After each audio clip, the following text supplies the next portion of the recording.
Alors, on reprend Bezrat Hashem, on est dans 33b, et on est toujours sur ce troisième jour, enfin sur le quatrième jour de la création, et toujours sur le premier verset. Alors, sur le toujours, verset 14. oui, mais toujours sur le premier verset du quatrième jour. Alors, encore une fois, toute la question, elle est dans le texte même. Alors, il faut qu'on relise. Vayomer Elohim, Elohim a dit, Yehi, alors, Me'orot, Me'erat, on a déjà parlé de ça. Mais on a une expression qui va venir maintenant, qui n'apparaissait pas auparavant dans la Torah, qui est Birkia Hashamaim, littéralement dans le Rakia des cieux. Pourquoi c'est important? Parce qu'on avait une notion de cieux depuis le premier verset. On a les Shamaim, d'accord? Ça, Shamaim, on sait ce que c'est, enfin, à peu près. On avait une notion de Rakia qui était venue le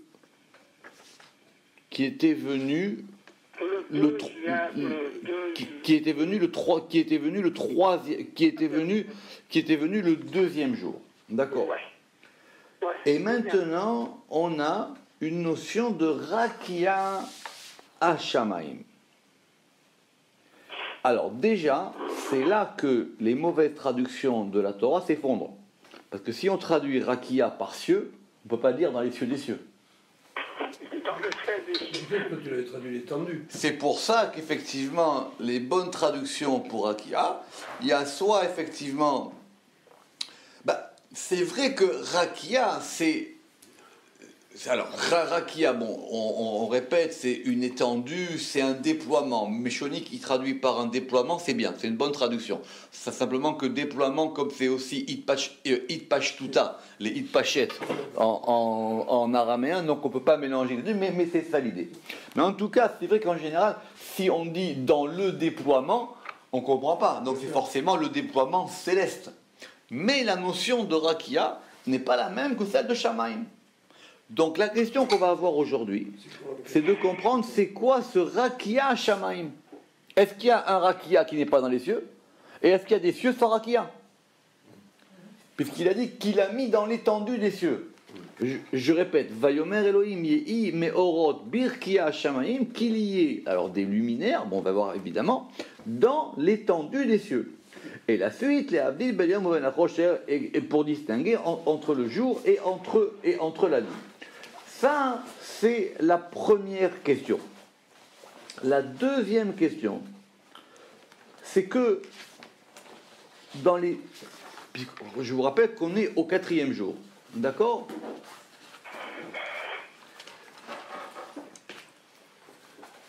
C'est plus fin comme deuxième question.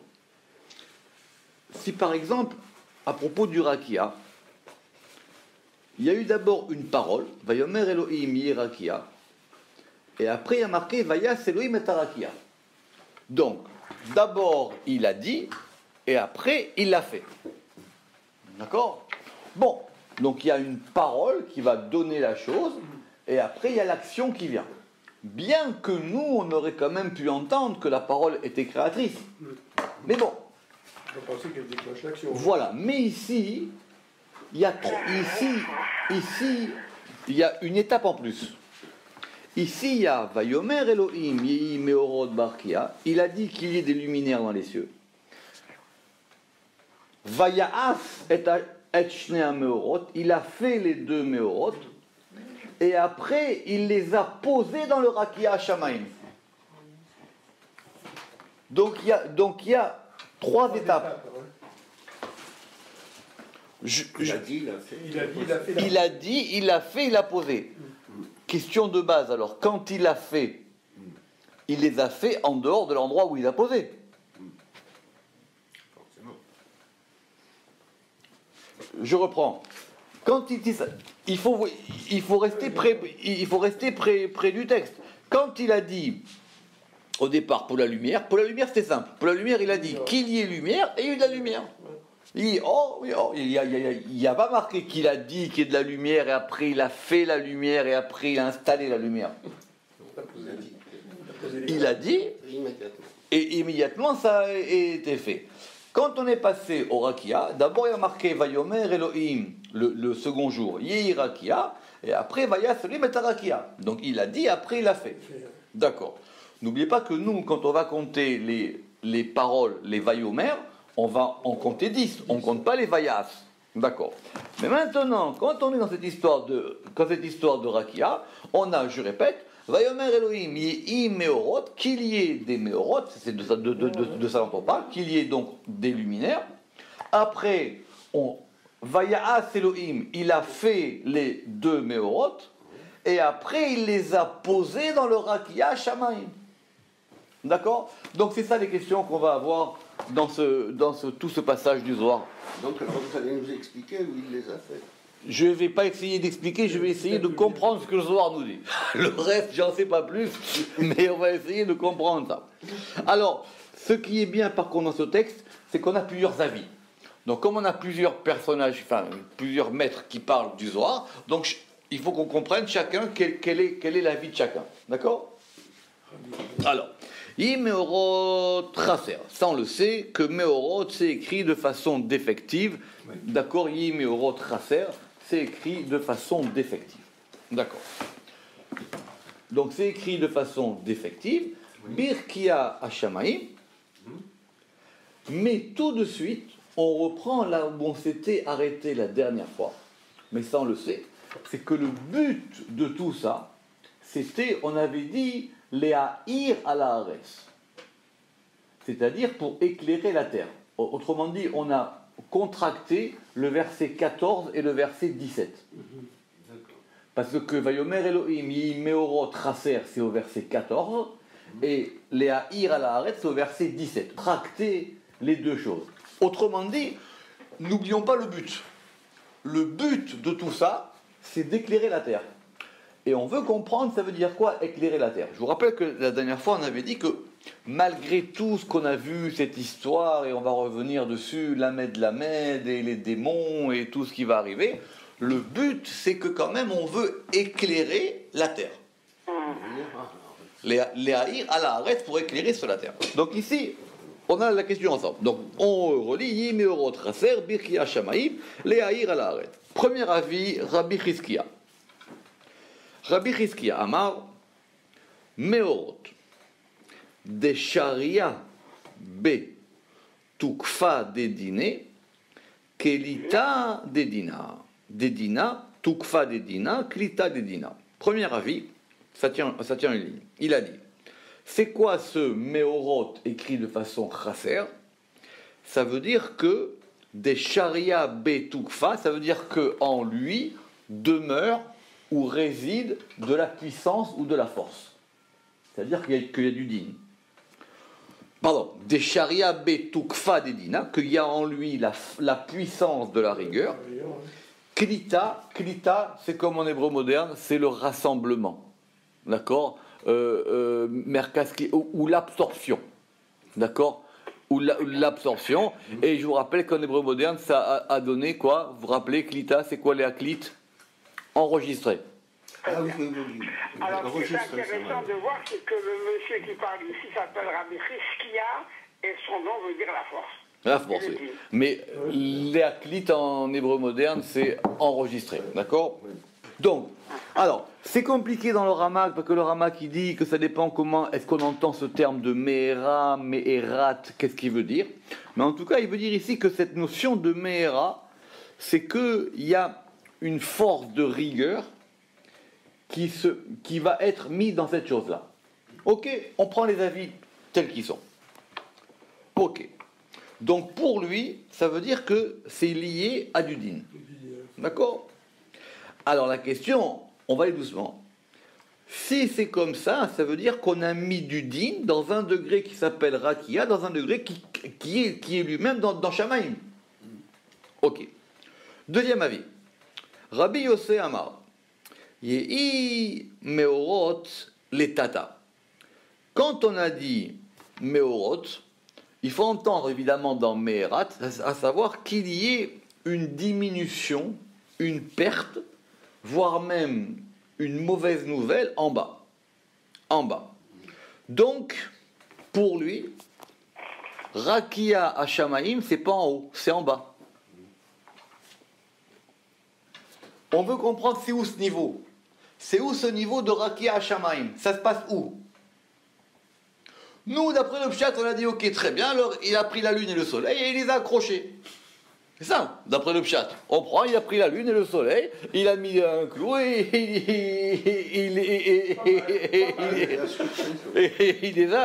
les a accrochés. Alors, mais il les a accrochés où? Dans les cieux. Mais la Torah, elle dit Birkia Shamaim, l'étendue des cieux. Donc ça veut dire qu'il y a deux endroits. Il y a un endroit qui s'appelle Rakia et un endroit qui s'appelle Shamaim. Donc toute la difficulté maintenant, c'est que le soir, il veut essayer d'analyser, de comprendre comment ça fonctionne cette histoire-là. C'est où ce degré de Rakia à Shamaim? D'accord? Alors, Amar Meorot, lui, il dit que ça se passe en bas. Les Tataïou. Alors oui, parce qu'il faut prendre les... Les Shamaïm, là, c'est le haut ou c'est le bas? Et on n'en sait rien. On en sait rien, c'est ça qu'on essaie d'élucider. Et on n'en sait rien. Parce qu'effectivement, on pourra même considérer qu'il y a des cieux d'en haut et des cieux d'en bas. Et on pourra même considérer qu'il y a un rakia d'en haut et il y a un rakia d'en bas. Bien sûr, c'est tout ça le problème. Évidemment. Si c'est contre un autre, ça dépend. C'est savoir où ça se passe. Mais évidemment, le but, ça, on connaît le but. La Torah nous dit, le C'est but... quand même pour éclairer la terre. Exactement. Les haïr à la arrête. Bon. D'accord? Donc, mais en tout cas, et même quand on dit les haïr à la arrête, ça veut dire c'est pour éclairer sur. Donc c'est forcément au-dessus. Mais entre la terre et les cieux et le rakia, il peut se passer beaucoup de choses. On n'est pas exactement au bon endroit. Rabbi Yossi Amar. Alors, parce qu'il faut faire attention parce qu'il faut avoir les bonnes versions. Il faut avoir les bonnes versions coordonnées. Attendez. J'ai mis au roi. Oui, attendez, doucement.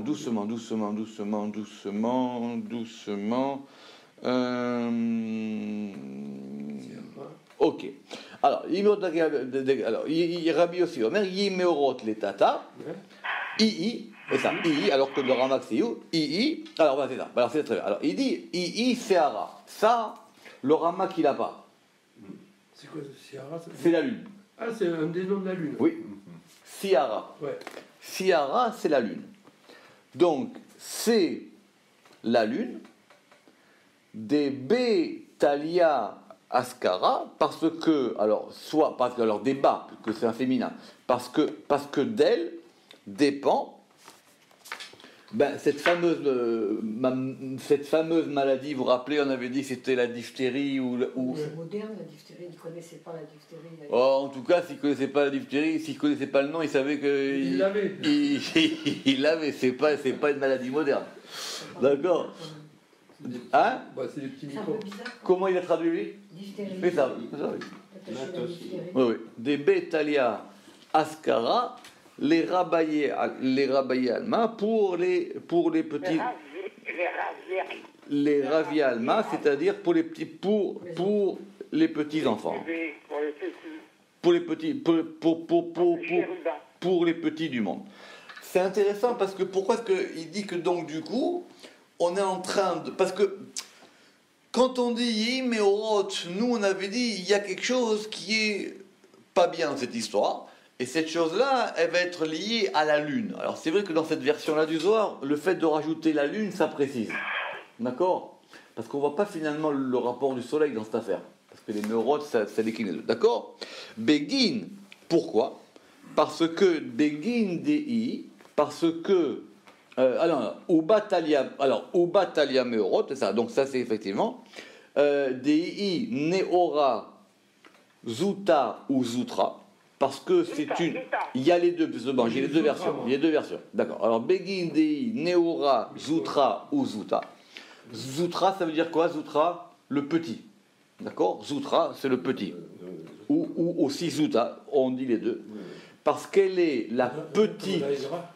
Oui, l'Aïdra Zouta. Parce qu'elle est la petite lumière, Mikol Neorin, de toutes les lumières, Vezimnin, et quelquefois, je tourne la page, et quelquefois, Vezimnin, attendez, il faut que je reprenne les deux mots. Alors, Vezimnin, des Itrashra, et des fois, elle s'obscurcit. Vela ou Dela, Mekabla Neora, et elle ne reçoit pas. Et elle ne reçoit pas la lumière. Très bien. Alors, doucement. Alors, le Ramak, il est précis. Il dit, le premier avis, il dit que c'est un principe. Il dit que alors, maintenant, point, bien caché. Alors, il dit que c'est un principe général, à savoir que le fait qu'il y ait eu ce Méora, cette Méora liée à la diminution, ça fait que maintenant il y a un din dans le monde, et ce din il va s'appliquer avec la rigueur, et des fois et effectivement des fois c'est pas bon. Le deuxième avis il dit c'est pas ça tellement le problème. Le problème c'est que maintenant cette lumière là elle est alternative. C'est-à-dire que des fois la lune elle est pleine, et des fois elle n'est pas pleine. Et donc du coup alors, c'est parce que ce Me'era, ça indiquerait le fait que cette lumière, elle est fluctuante. Donc, du coup, c'est plus compliqué. Ça, c'est pas quelque chose de fondamental, c'est quelque chose qui est lié maintenant au principe même de cette lumière. Ok. C'est pas comme la soleil. Exactement. Alors, Birkia Hashamaim. Alors, on revient maintenant à notre question. Birkia Hashamaim. Alors, da, ou cela est, rakia, c'est un rakia, des iou qui est, le klala des kouléou, qui est la totalité de tout. Donc, d'après lui, le rakia, c'est quoi ici? C'est compliqué. Oui, c'est tout l'univers, on dirait. Soit ce qui englobe tout l'univers. Ouais, mais ça peut être soit Tiferet, soit Malchut. Ça peut être les deux. Il dit que ce rakia, ici, c'est un principe qui englobe tout. C'est vrai que Tiferet, comme Tiferet, c'est le... Alors, ça peut être soit Tiferet qui englobe tout en lui, mais c'est la lune. C'est compliqué. C'est compliqué. Il dit effectivement, alors, il dit que effectivement que c'est un principe qui totaliserait le Ramak dit chez Kolel Kol Asfirot, c'est-à-dire chez Kolel Kol Asfirot. Il a marqué Klala des. C'est ça, qui est la totalité de coups. Pourquoi? Begin, parce que Denatil Kol Neorin, parce que il prend toutes les lumières. Attendez, doucement, je reprends. Alors, attendez. Berin, ça veut dire parce que. Denatil, natil c'est l'intol, c'est prendre, c'est enlever, parce qu'il enlève. Kol Neorin, toutes les lumières. Vu ou Veiu, Veiu ou Veu, les deux. Veu Naïr, et il illumine les Aï Neora, et il illumine vers cette lumière, de la Neara vers cette lumière qui n'éclaire pas. VI Talia B, et elle dépend de lui. Donc là c'est Tiferet. Là c'est Tiferet. Ça veut dire que c'est-à-dire que on a mis ça dans le degré de Rakia Shamaim qui comprend tout, qui est le degré de la lumière qui va éclairer la lumière d'en bas qui n'a pas de lumière. Donc en gros c'est le soleil et la lune. Mais ici, Rakia, ça serait presque un synonyme de soleil. Rakia, ça correspondrait à Tiferet. Je reprends. Begin denatil kol neurin veiu nair le ay neora de la neara vei et i. C'est elle. Et elle dépend de lui. Elle, Malchut, ou d'après la phrase, la lune. Exactement. Talia, et elle dépend. Comme on dit en hébreu, c'est talouille. Quand on dit en hébreu, c'est talouille, ça veut dire ça dépend. Mais littéralement, ça veut dire c'est suspendu. Oui, litlot, c'est suspendre une chose, comme on suspend, par exemple dans la Gemara, comme avant, ils suspendaient leur pain pour pas que les rongeurs... exactement, donc on suspendait. Ça ne peut pas prendre la place du soleil quand même. Non, mais ça veut dire que ce degré, alors c'est compliqué, mais ce rakia, il correspond au même degré que le degré du soleil. C'est compliqué, c'est quoi ce rakia? C'est quoi ce rakia? Non, mais il faut reprendre toujours le pshat. Si on veut pas se prendre, si on veut pas, quand je dis toujours le pshat, nous, on a une ambiguïté fondamentale. C'est qu'on a compris au départ que rakia c'était les cieux. Mais rakia, c'est pas les cieux. Rakia, c'est pas les cieux. Il y a rakia et il y a les cieux. Et maintenant, la Torah, elle nous parle d'un endroit qui s'appelle Rakia Hashamayim, l'étendue des cieux. Alors, c'est vrai que le français est un peu fautif. Quand on dit l'étendue des cieux, on a l'impression que l'étendue, ça serait presque un adjectif qui s'appliquerait aux cieux. D'accord ? Mais ici, quand on dit... Alors, et dire l'extension, alors. Voilà. Mais alors, donc, ça veut dire qu'il y a un degré des cieux non étendu et il y a un degré étendu. Oui. Donc, il y a deux choses différentes. Parce que quand on avait dit au début, Bereshit bara Elohim et hashamayim vet haaretz, Dieu il a créé les cieux et la terre, il n'y avait pas de rakia là-bas. Donc, c'est un degré inférieur à Shamayim. Oui. Ça éclaire le... Alors ça va être toute ça la question. Ça veut savoir quel est je sais pas, quel est le complément qui est-ce qui complète l'autre?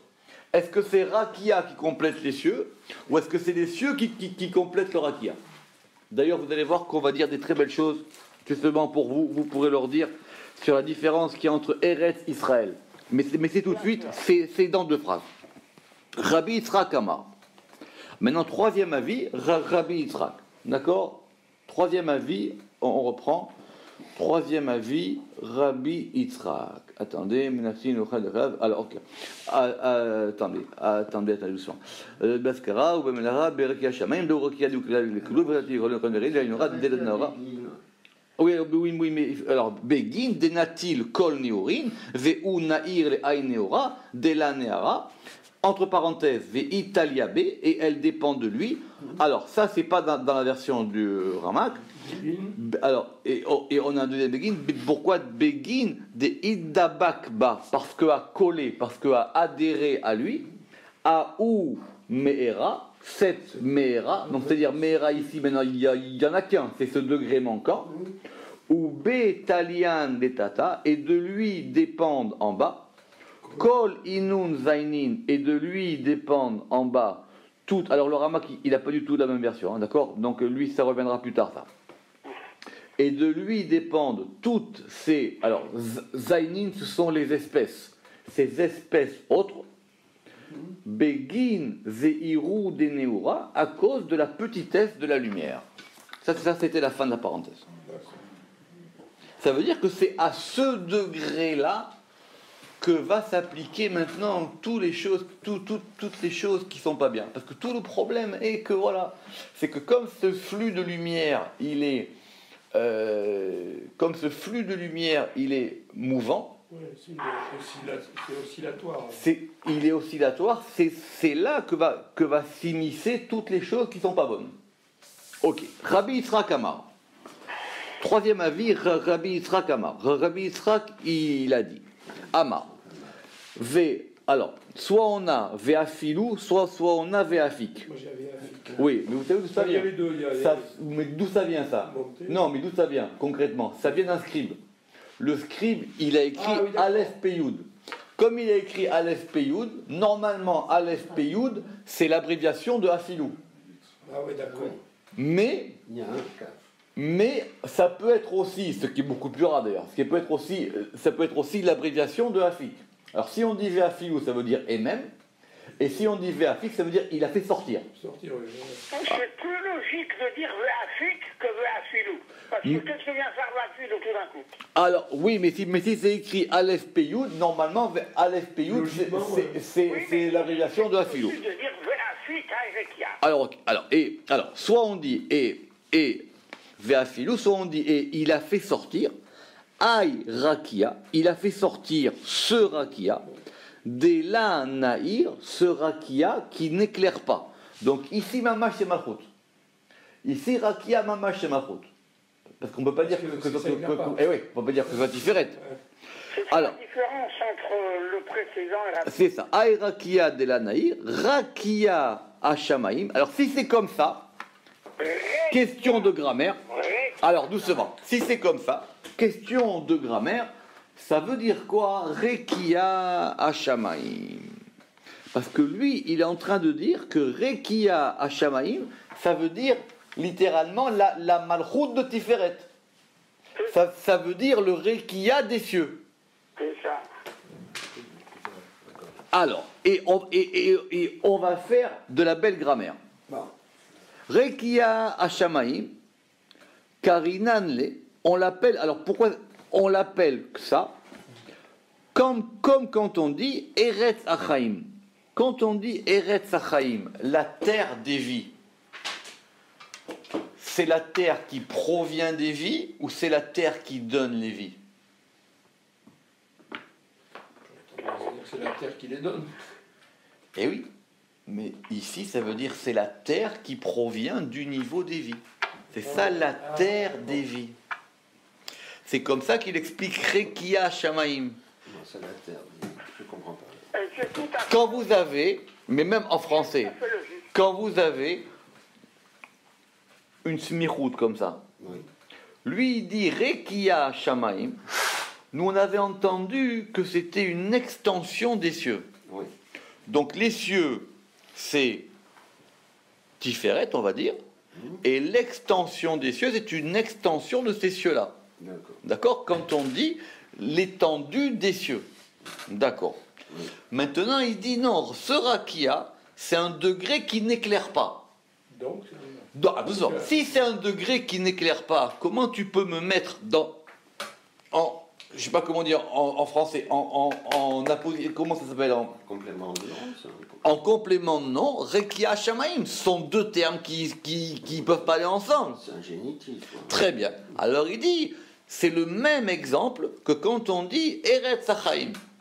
Quand on dit Eretz Achaim, on veut dire la terre qui provient des vies. Il y a les vies et il y a la terre. C'est la terre Eretz Achaim. tu n'as pas parlé de... Juste avant, il y a Eretz Israël Israël. aussi. Ça va venir après. Non, moi je l'ai avant. Ah d'accord, alors très bien. Alors ça va venir Moi après. aussi, je l'ai avant. Alors, mais c'est l'air. Alors on reprend C'est souvent, doucement. On reprend la bonne version.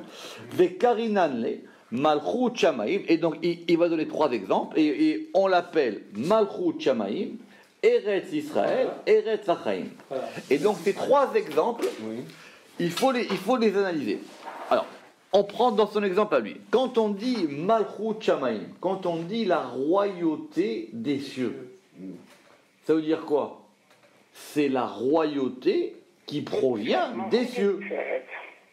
Oui, d'accord. C'est pas la royauté qui est au-dessus des cieux. Non, c'est Non, c'est la royauté qui provient des cieux. Donc on a les cieux qui sont en haut et la royauté qui est en bas. Donc, À moins de dire que c'est le roi qui est au-dessus des cieux. moi, je comprends qu'en fait, différent. Doucement. C'est super subtil. C'est maintenant comment est-ce qu'on comprend un génitif. La royauté des cieux. C'est ça, Alors, mais quand on dit la royauté des cieux, alors, si la royauté c'est Malroute, là, la lune en bas, sa royauté ça vient de Tiferet et du Shemet. ben, c'est d'Ergamour. Mais on aurait pu aussi entendre que c'est la royauté qui est au-dessus des cieux. Ouais, Oui. ça me paraît. Quand on dit Malchut Shamaim, c'est le fait qu'il y a la royauté en bas des cieux qui sont en haut. Que la royauté appartient aux cieux. Non, la royauté provient des cieux. Enfin, c'est... Alors, c'est très simple. Quand on met deux... Alors, c'est une super question. Quand on met deux mots ensemble, Oui. qu'est-ce qu'on va le mettre de commun à eux? Chacun a sa propre particularité. C'est très simple, parce que le Zohar, il nous apprend à lire maintenant. Quand on a deux mots, d'accord? Quand on a deux mots, la tête à Toto, d'accord? Très bien.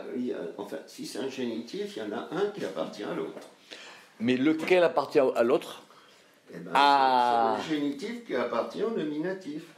Et comment vous savez lequel est génitif et lequel nominatif? C'est la poule et le deux. Parce que dans une semi-croûte, c'est évident. Mais non, le Zohar, il est en train de nous apprendre que ça peut être dans le sens qu'on veut. Ah, Ah ouais, remarque, c'est comme l'histoire de. Le Zohar, Et leur roseur. le Zohar, il nous apprend que ça peut être dans le sens qu'on veut.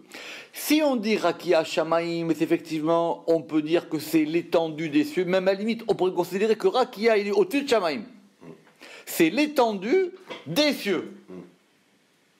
Vous savez quoi, par exemple, c'est comme au début de la Torah, il y a marqué le Gan Eden, le jardin du Éden. Donc ça veut dire que c'est pas Éden. Ouais, parce qu'il y a C'est le jardin d'un endroit qui s'appelle Éden. Voilà. C'est un jardin qui provient de Éden. donc Et les deux sont possibles. alors c'est sur ça que c'est. Grammaticalement, c'est ça aussi. Oui. Alors et c'est sur ça que Rabbi Yitzhak, mais il va nous donner trois exemples magnifiques. Premier exemple, Malchut Shamayim. Deuxième exemple, Eretz Israël. Alors justement, c'est pour vous, ça vous pourrez leur dire. Ça veut dire quoi, Eretz Israël? Est-ce que c'est la terre qui appartient à Israël, Ah oui. ou est-ce que c'est la terre qui provient d'Israël? Non, c'est la terre qui appartient à Israël. Le Ramak il dit c'est faux. Bah, Dieu donne Israël. D'accord, je te montrerai. Moi, je dis. Alors, le Ramak il dit qu'on peut dire les deux. Soit on dit que c'est la terre qui appartient à Israël. Qui appartient à Israël. Le Ramak il dit que c'est les deux, parce que souvent vous le lirez tranquillement. Le Ramak il dit qu'on peut dire les deux. On peut aussi dire. Chut, alors, doucement. Mais quand on dit Eretz Israël, pareil, c'est deux exemples. On a une smichut, d'accord? La terre d'Israël, Eretz Israël. Est-ce que c'est la terre qui appartient à Israël, ou est-ce que c'est la terre qui provient d'un degré qui s'appelle Israël? Les deux sont bons, et le Ramak a raison, hein, parce que si on dit. Alors, la différence, c'est quoi? Évidemment que ça veut dire Israël. Doucement. La différence, c'est quoi? La différence, c'est que du coup, il faut qu'on s'entende sur ce que ça veut dire Israël, alors. Voilà, c'est tout. Soit on dit que Israël, c'est pas un peuple, c'est un nom, et ça s'appelle Israël d'en haut. Donc c'est la terre qui provient d'Israël d'en haut. Et il y a un degré qui s'appelle Israël en haut, et ce degré qui s'appelle Israël en haut, il a une terre, il va se mettre dans une terre. C'est ça qu'on appelle Eretz Israël, la terre d'Israël. Mais on peut dire aussi que c'est la terre qui appartient à Israël. Bien sûr. Ouais. Mais lui, il est en train de nous dire que non. Il faut dire que quand on dit Malchut Shamayim, il est cohérent. Je comprends ce que tu veux dire. Malchut Shamayim, c'est la royauté qui est en bas, qui provient des cieux qui sont en haut. Eretz Israël, c'est la terre qui provient d'Israël qui est en haut. Et troisième exemple, et qui est le meilleur exemple, d'ailleurs c'est pour ça que dans la version du Ramak on commence comme ça, Eretz Hachaim, la terre des vies. La terre, elle n'appartient pas aux vies. C'est la terre qui provient d'un degré qui s'appelle les vies. D'ailleurs, si on considère que Tiferet c'est Israël Yaakov, la moitié supérieure c'est Israël, ensuite Yaakov qui doit sortir les 12 tribus qui vont prendre la terre. Yacholiot, c'est vrai qu'à la fin, En fait, c'est la conséquence. Tu peux dire la terre d'Israël Doucement. parce que c'est parti d'en haut. Ah, exactement. Doucement. C'est soit on voit la cause, soit on voit la conséquence. Mais quand on dit Eretz, oui, je vous écoute. Je veux vous dire quelque chose d'intéressant. Dans les deux autres cas, il y a l'article défini sur la Smichut. Oui. Mais pour Israël qui a un nom propre, il n'y a pas d'article défini parce qu'il est déjà défini lui-même. Oui, mais quand on dit Malchut Shamayim non plus, il n'y a pas de Smirot. Il n'y a pas d'article défini. Justement, si on dit Malchut Shamayim, c'est pour la différencier de Malchut Ha-Shamayim. C'est vrai. Mais c'est vrai. Mais d'ailleurs, vous savez quoi? C'est très... Parce que quand on traduit une Smirut, La question, c'est de savoir si on l'a traduit avec l'article défini ou avec l'article indéfini. Est-ce que c'est la royauté des cieux ou est-ce que c'est royauté des cieux? Oui, c'est. Mais comme il n'y a pas d'article indéfini en hébreu, Oui, alors justement, mais en hébreu, la présence de l'article défini oui. exclut l'article indéfini. Donc par défaut, c'est toujours indéfini. Ouais. Donc, Donc, on on a a le dit coup de Malrout Chamaïm. Oui, mais par exemple, on dit Eretz Achaim, ou on peut dire Eretz Chaim. Ouais. Parce que toujours la possibilité d'intercaler l'article défini est possible, même dans la Smirut. Ah oui. Eh oui. On peut le mettre que ça devant le deuxième. Par exemple, le Zohar, il dit dans Shirachirim, il y a marqué Vechiker Keyainatov. Et ton palais, il est comme le vin Keyainatov. Eh bien, il faut traduire comme le vin le bon, pas comme le bon vin. Comme le vin le bon, c'est pas français. Eh oui, mais Keyain Atov, comme le vin Atov, celui qui est bon, c'est défini. Et le soir, il fait remarquer là-bas que c'est pas marqué Keyain Tov. C'est une discussion là-bas dans le soir. Là-bas, il n'y a pas marqué Keyain Tov, comme le bon vin. Il y a marqué Keyain Atov. Keyain Tov, c'est comme un bon vin. Ah. Quand on dit Keyain Atov, c'est comme le bon vin. Non, Ben parce si, que. puisqu'on peut pas mettre on peut mettre l'article D'accord. avant le deuxième. Nahon, alors vous pouvez dire, mais en tout cas, on a déterminé le Atov. Oui. On a déterminé le Atov. Oui, oui. Ça veut dire quoi? Ça veut dire qu'il y a un autre vin qui n'est pas bon. Bien sûr. Ouais, c'est celui-là qui est bon. Exactement. Donc c'est le vin le bon. Ou le bon vin. Alors, on peut dire aussi comme un bain le bon aussi. Oui, mais il faut. Donc toute cette difficulté, elle est là. Donc ça c'est magnifique ce truc. Et alors je vous lis qu'est-ce qu'il dit le Ramak, parce que alors lui il a que 2 exemples sur 3. Lui il n'a pas il a pas Malchut Shamaim, mais par exemple je vais vous lire. Alors Vechen, Eretz Israël. Quand on dit Eretz Israël, sujet d'actualité pour nous. Hein, quand on dit Eretz Israël. Eretz Israël, Shei Eretz mi Israël ila. C'est la terre qui provient de l'Israël supérieur. Veutzrach leshnaim, et on a besoin de ces 2 termes. Mishum de a. Le cas de l'Ismaïl, c'est Eretz Israël et l'autre cas. C'est pas les 2. Et les 2. Mishum de a beloa la sagia. De mikra de Eretz Achaim. Parce que quand on dit la terre de la vie, ou la terre des vies, d'Ilma de Yaïv Chaim le Mata, on peut considérer que c'est la terre qui procure la vie. Quand on dit la terre des vies, on peut considérer que ça serait la terre qui donne la vie. C'est la terre des vies. Aval, mais quand on dit avec la reine Ichliach Misraël, maintenant quand le soir il nous a donné l'exemple, quand on a dit la terre Eretz Israël, c'est la terre qui provient d'Israël. Ou alors, on peut dire que non, Dei, Vei, mais Israël, Dilma, peut-être, des Achidan Israël. On peut dire non, c'est la terre à laquelle Israël est attaché. C'est la terre d'Israël. Il y a un peuple qui s'appelle Israël, ils habitent dans cette terre-là, et donc c'est leur terre à eux.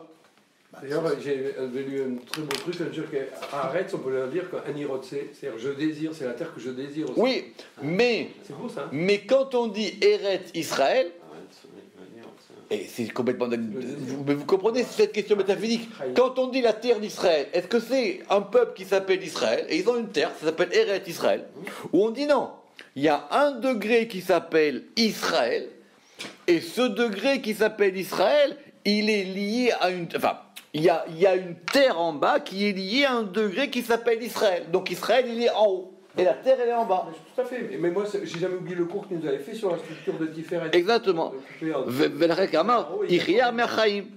D'accord.